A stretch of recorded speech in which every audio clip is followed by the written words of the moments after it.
Assalamualaikum semuanya. Semoga kalian semua dalam keadaan sehat dan dilancarkan rezekinya. Amin ya robbal alamin.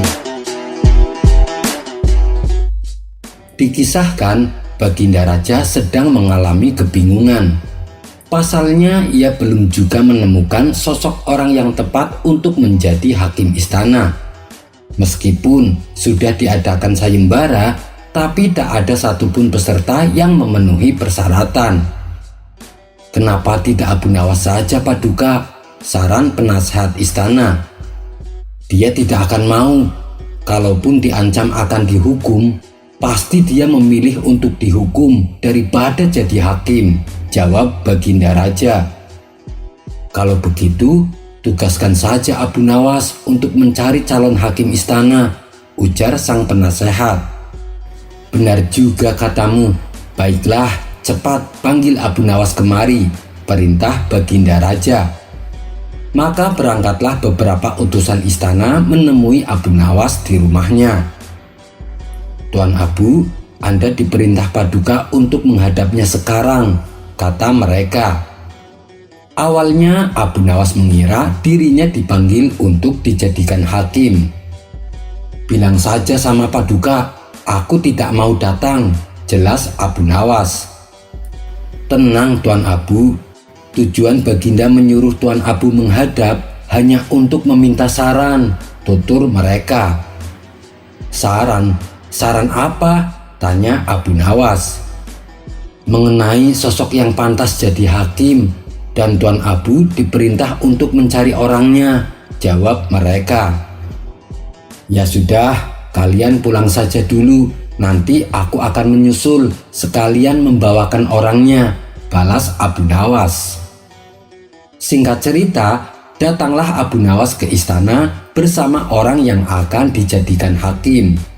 Namun, saat mereka berdua menghadap Baginda Raja, Baginda Raja justru tertawa terpingkal-pingkal. Ternyata yang membuatnya tertawa, orang yang dibawa Abu Nawas tubuhnya kecil dan kerdil. Kamu lucu Abu Nawas, masa orang kerdil seperti dia malah dicalonkan jadi hakim? Kata Baginda Raja terus tertawa. Dia mungkin terlihat kecil, tetapi ingatlah, yang terbaik seringkali hadir dalam kemasan kecil, timpal Abu Nawas. Tawa Baginda Raja kembali pecah dan lebih kencang dari sebelumnya. Baiklah Abu Nawas, saya akan bertanya kepada kawanmu itu. Apakah kamu kurang dihormati karena postur tubuhmu, sehingga kau ingin menjadi hakim supaya orang-orang mau menghormatimu? Tanya Baginda Raja.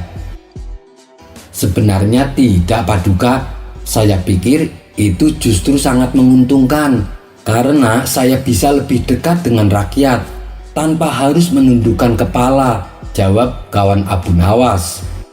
Untuk ketiga kalinya Baginda Raja dibuatnya tertawa. Karena kau ingin jadi hakim, saya akan mengujimu dengan dua pertanyaan. Pertanyaan pertama, mana yang lebih kau pilih, berbuat adil atau diberi uang? Tanya Baginda Raja. Saya memilih diberi uang Paduka, jawab kawan Abu Nawas. Sontak Baginda Raja kaget mendengarnya. Kamu ini aneh. Dari sekian banyak peserta yang ikut sayembara, rata-rata mereka menjawab pilih berbuat adil. Kenapa kau malah pilih sebaliknya? Berarti kau rela berbuat tidak adil, asalkan bisa mendapatkan uang, tanya Baginda Raja. Maksudnya bukan begitu Paduka. Sifat jujur dan adil sudah melekat pada diri saya. Kenapa saya harus memilihnya? Sedangkan saya adalah orang miskin. Tentu saja saya pilih uang. Bukankah seseorang memilih sesuatu yang mereka tidak punya? Jelas kawan Abu Nawas. Mendengar penjelasan tersebut, Baginda Raja manggut-manggut sebagai tanda setuju. Oh, begitu. Baik, sekarang pertanyaan kedua. Bila kamu menghadapi suatu kasus di mana ada seorang maling tapi menuduh korban sebagai malingnya, sedangkan kamu tidak tahu mana malingnya dan mana korbannya, "Bagaimana caramu untuk mengungkap kebenaran dalam kasus yang rumit ini?" tanya Baginda Raja.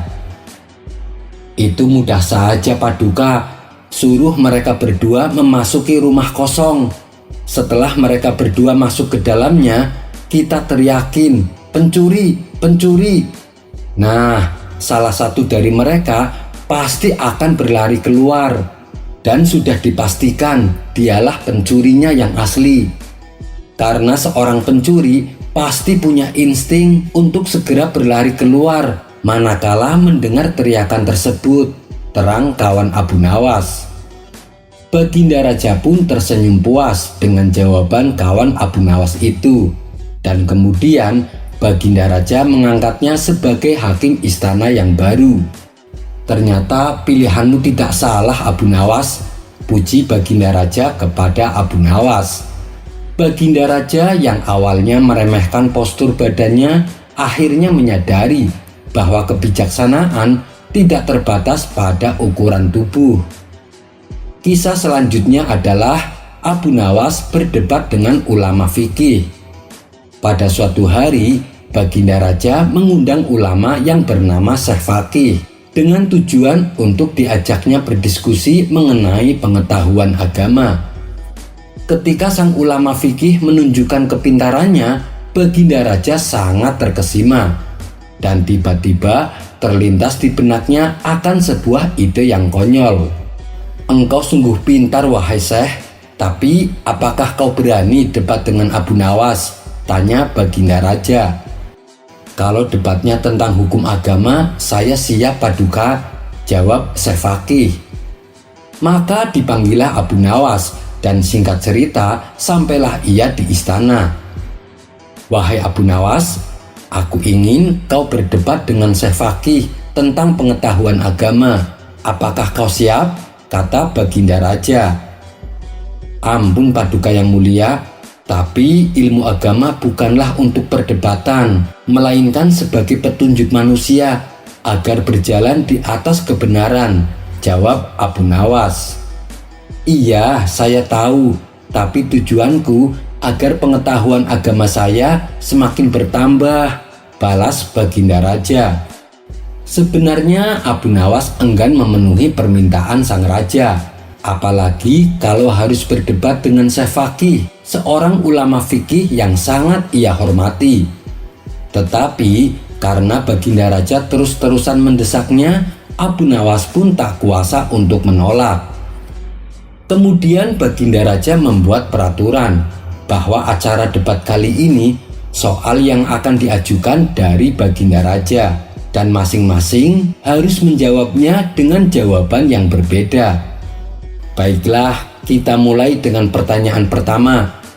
"Wahai Syekh, apa yang akan Anda lakukan manakala melihat saya sholat tapi lupa jumlah rokaatnya?" tanya Baginda Raja kepada Syekh Faqih. "Saya akan menegur Paduka dan menyuruhnya untuk sujud sahwi sebagai pengganti rokaat yang terlupa," jawab Syekh Faqih. "Sekarang giliranmu untuk menjawab, Abu Nawas. Apa yang akan kamu lakukan manakala melihat saya sholat tapi lupa jumlah rokaatnya?" tanya Baginda Raja. "Apakah Paduka yakin ingin mengetahui jawaban saya? Dan apakah Paduka tidak akan marah?" kata Abu Nawas balik bertanya.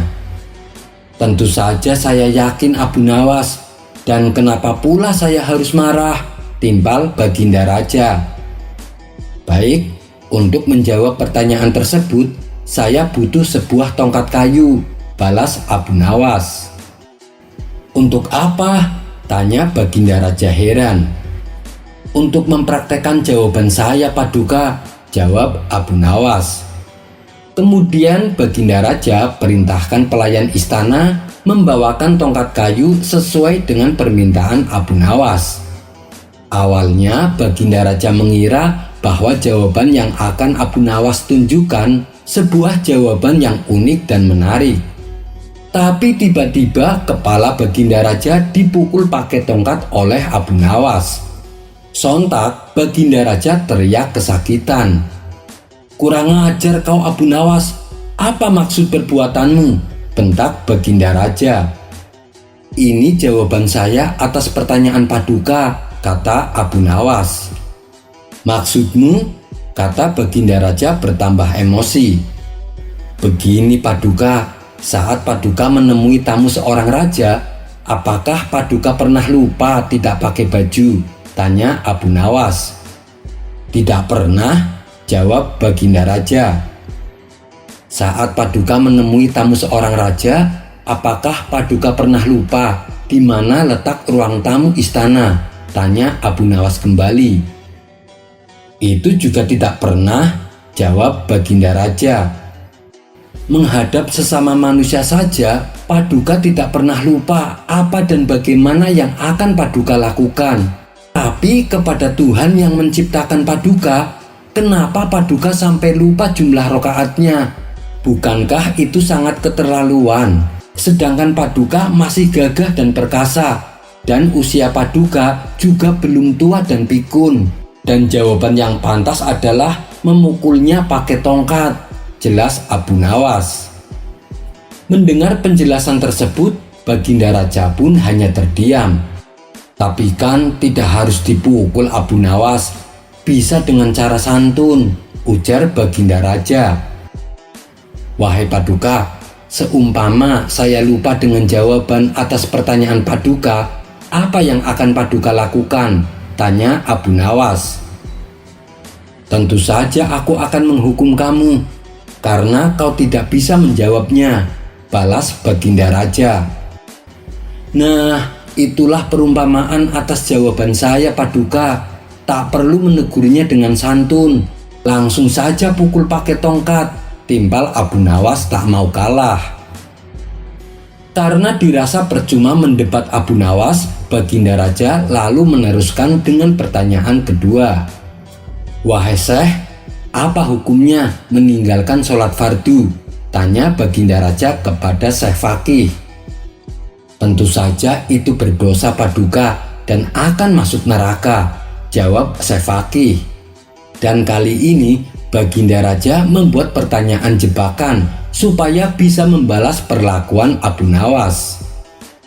"Wahai Abu Nawas, tadi sudah dijelaskan bahwa orang yang meninggalkan sholat akan berdosa dan masuk neraka. Pertanyaannya adalah, berapa kedalaman neraka?" tanya Baginda Raja. Seketika Abu Nawas terkejut karena pertanyaan yang diberikan tidak sama dengan pertanyaan kepada Syekh Fakih. Tapi namanya saja Abu Nawas, ia punya cara untuk menjawab. Lalu dengan santainya, Abu Nawas berkata sambil mengelus-elus tongkatnya.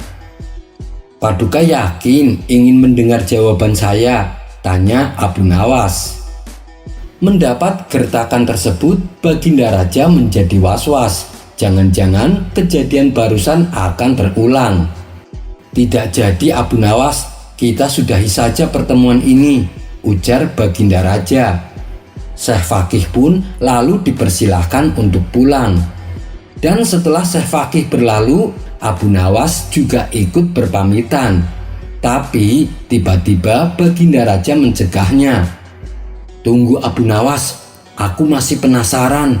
Sebenarnya jawaban apa yang akan kau berikan?" tanya Baginda Raja. "Saya tidak tahu jawabannya Paduka," balas Abu Nawas. "Lalu kenapa kau mengelus-elus tongkatmu?" tanya Baginda Raja kembali.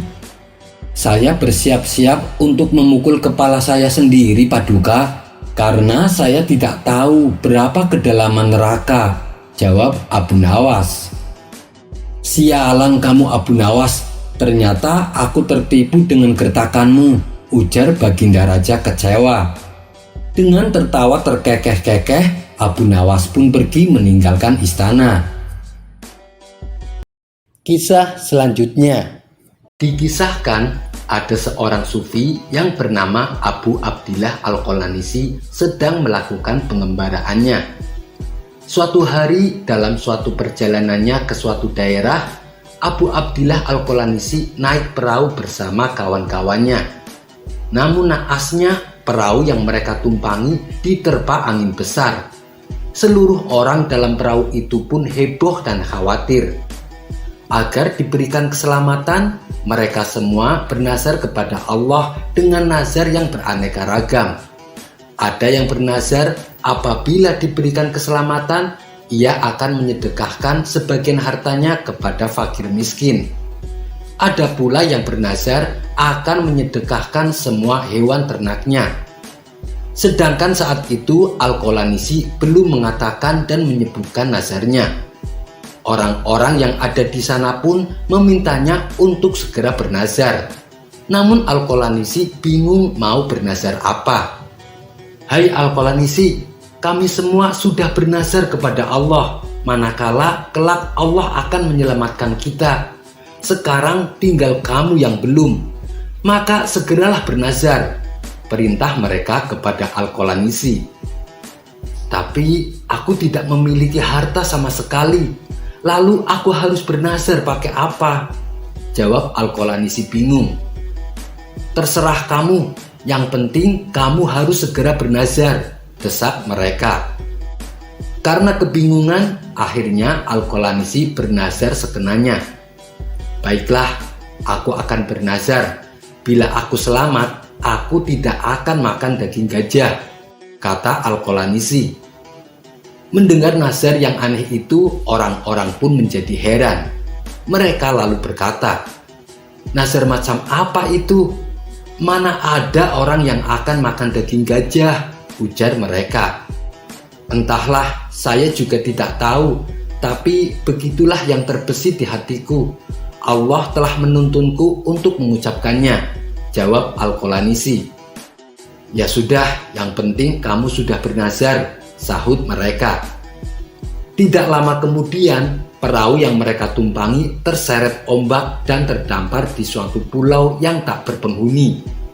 Namun sayangnya perahu tersebut terbelah jadi dua, sehingga tidak memungkinkan untuk melanjutkan perjalanannya.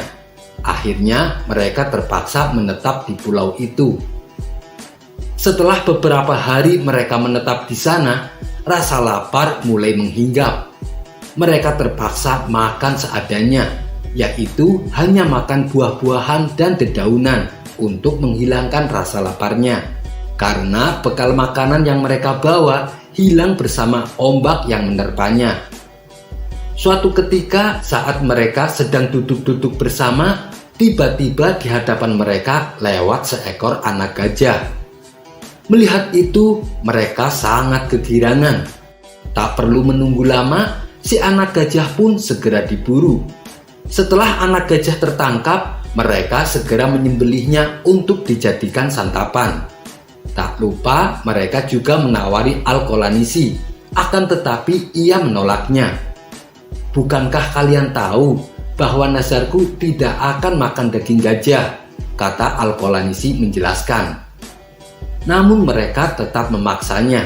Mereka berdalih bahwa sekarang ini sedang dalam keadaan darurat, maka tak apa melanggar sumpah. Tapi bagi Al-Qalanisi, sumpah tetaplah sumpah, dan ia harus menjalankan sumpahnya. Al-Qalanisi tetap teguh dengan pendiriannya untuk tidak makan daging gajah. Setelah kenyang dengan santapan daging gajah itu, akhirnya mereka pun tertidur. Hanya Al-Qalanisi yang tidak dapat tidur karena menahan lapar. Di saat itulah datang induk gajah yang mencari anaknya. Ia berjalan sambil mengendus mengikuti jejak langkah kaki anaknya. Hingga akhirnya ia menemukan tulang belulang anaknya. Marahlah induk gajah ini.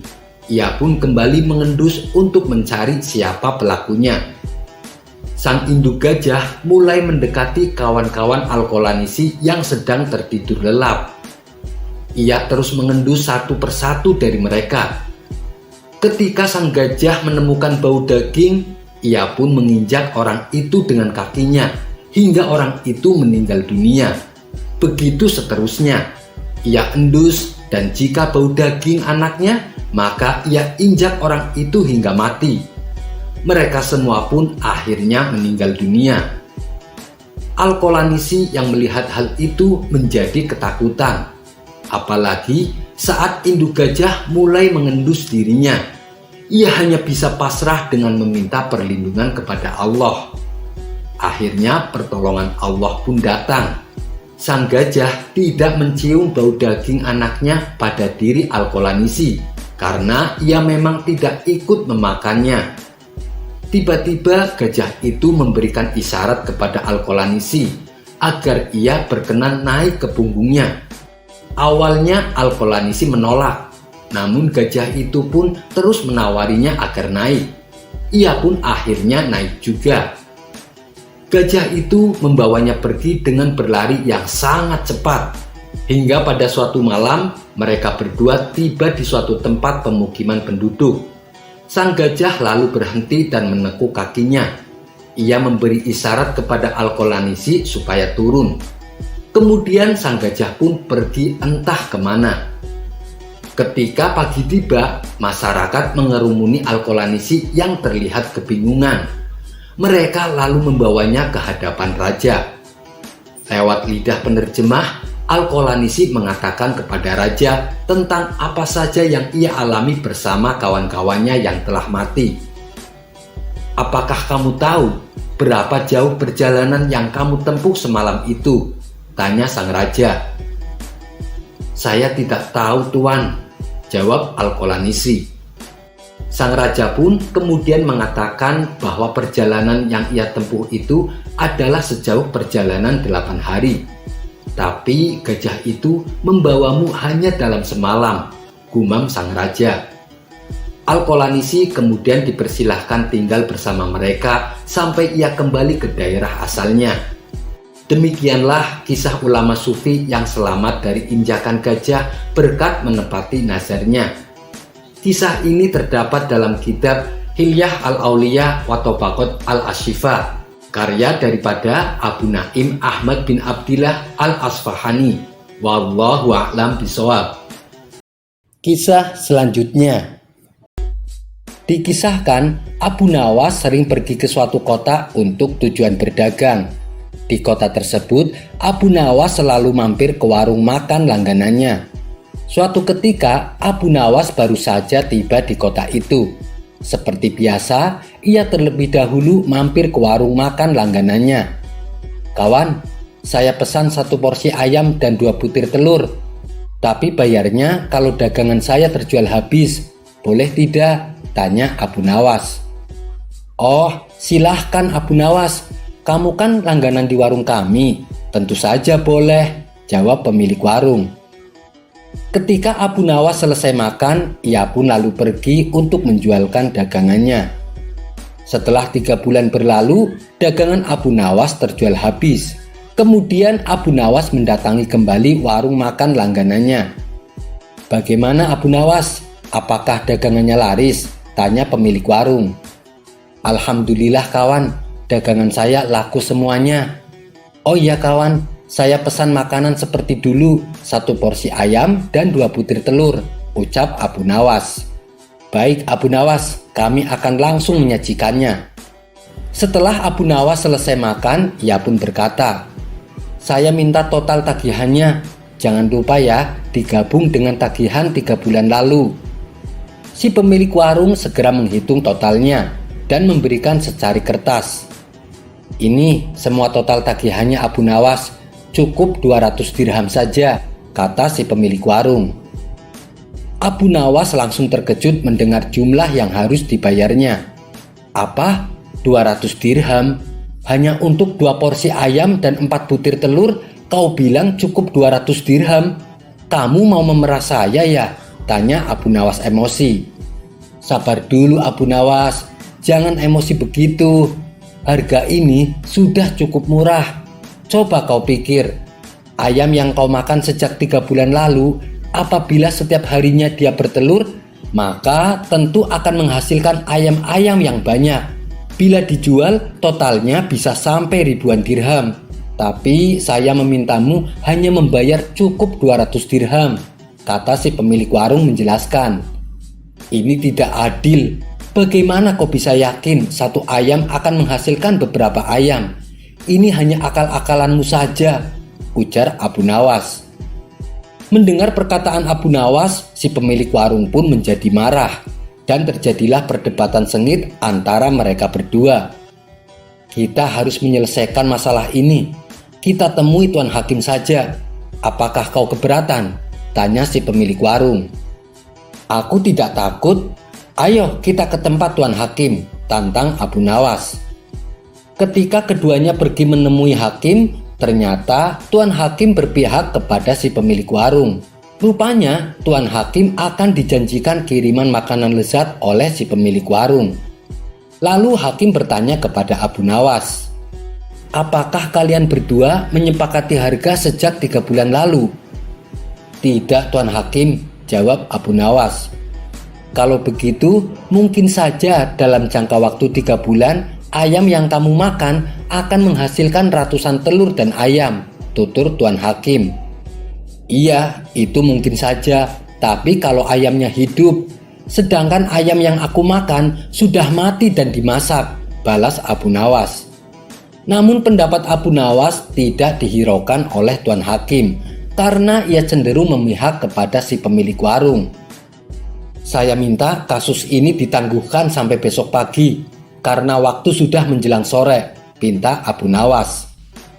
Permintaan Abu Nawas pun dikabulkan oleh Tuan Hakim. Seharian Abu Nawas memikirkan cara supaya bisa memenangkan kasusnya. Namanya saja Abu Nawas, dia tidak akan pernah kehilangan akal cerdiknya. Akhirnya aku menemukan ide yang cemerlang, kata Abu Nawas dalam hati. Pada esok harinya berangkatlah Abu Nawas menuju rumah Tuan Hakim. Setibanya di sana, ternyata si pemilik warung sudah datang lebih awal. Kenapa kau terlambat dan membiarkan kita menunggu? Tanya Tuan Hakim jengkel. Maaf Tuan Hakim, tadi ada tamu kawan bisnis. Dia minta biji gandum untuk ditanami. Terpaksa aku harus merebusnya dulu. Setelah matang, baru aku berikan kepadanya untuk ditanam. Itulah yang membuatku datang terlambat, kata Abu Nawas menjelaskan. Mendengar itu, Tuan Hakim dan pemilik warung menertawakan Abu Nawas. Lalu dengan nada mengejek, si pemilik warung berkata kepada Abu Nawas, luar biasa, saya baru dengar ada biji gandum yang sudah direbus, ditanam dan kemudian bisa tumbuh. Tuan Hakim dan si pemilik warung kembali tertawa terpingkal-pingkal. Setelah tawa mereka mereda, Abu Nawas pun berkata, itu memang aneh. Tapi kenapa kalian tidak tertawa ketika mendengar ada ayam yang sudah dimasak bisa bertelur dan berkembang biak, lalu dipatok dengan harga sebesar 200 dirham? Spontan Tuan Hakim dan pemilik warung terdiam. Tak sepatah kata pun yang terucap dari mulut mereka. Kenapa kalian diam saja? Apa harus aku yang tertawa? Tanya Abu Nawas.